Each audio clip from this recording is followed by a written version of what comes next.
এদিকে কি সুযোগ পাইছে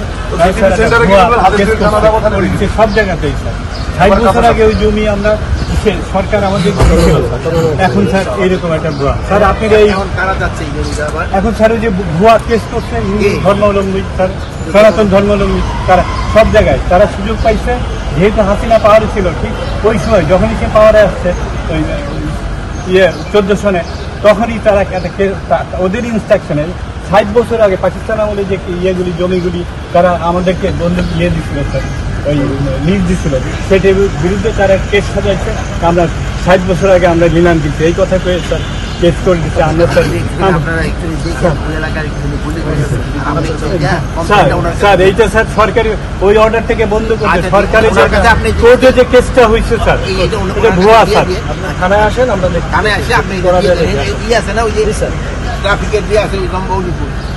স্যার আমাদের 60 বছর পর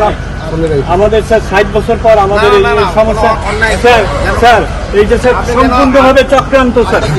আমি এটা এই যে বললাম আপনি যেন জাস্টিস পান ওই জন্য চেষ্টা করুন ঠিক আছে স্যার আমার একটা দরখাস্ত আছে সেটা ওইখানে যে থ্যাংক ইউ একটা জমি দিচ্ছিল হিন্দুদের এইগুলি হিন্দুদের জমি 70 বছর আগে 70 বছর আগে চলে গেছে স্বরাষ্ট্র উপদেষ্টাকে আপনি কি বলেছেন আমি স্বরাষ্ট্রমন্ত্রীকে বললাম যে স্যার এই যে এই হাসিনার আমলেই তারা এই সুযোগটা পাইছে তারা ওই ইসের আপনার বলতেছে যে আমরা 60 বছর আগে আমরা নিলাম খরিদ করছি সেই নিলাম সে ভুয়া নিলাম খরিদ করে আমাদের একটা কেসের মধ্যে ফেলে দিচ্ছে এখন তাদের চক্রান্তটা এরকমই তারা সংঘবদ্ধ একটা দল যে আমরা কেস করে তাদের সাথে পারবো না যেহেতু 60 বছর পর আসে কেন তারা এই একটা তৈরি করে কাগজ তৈরি করে আমাদেরকে এরকম একটা সমস্যার মধ্যে ফেলে এটা উচিত এইটাকে কোর্টের এটা উচিত এই এতদিন পরে যে এটা তারা এই ভুয়া করছে তারা যে আপনার কাগজ তৈরি করে তারা কোর্টে সাবমিট করে এটা বাতিল করা হয় এটা আপনি কি কখনো ভেবেছেন যে উপদেষ্টা কি বলেছে আপনাকে কি আশা দিয়েছে উনি বললেন থানায় ওনাদের সাথে কথা বলতে আপনি কখনো ভেবেছেন যে একজন মন্ত্রী গাড়ি এভাবে দাঁড় করে কথা বলতে পারবেন এটা কি কখনো ভেবেছিলেন সবাইকে আমি ঈদের শুভেচ্ছা জানাচ্ছি যদিও একদিন দেরি হয়ে গেছে ঈদ মোবারক আর আমি এখানে তাদের সাথেও শুভেচ্ছা বিনিময় করার জন্য আসছি আপনারা সবাই জানেন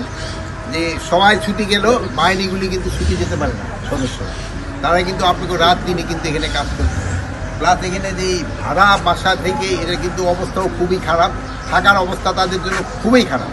এই জন্য থাকার অবস্থাটা কীভাবে উন্নতি করা যায় এই বিষয়ে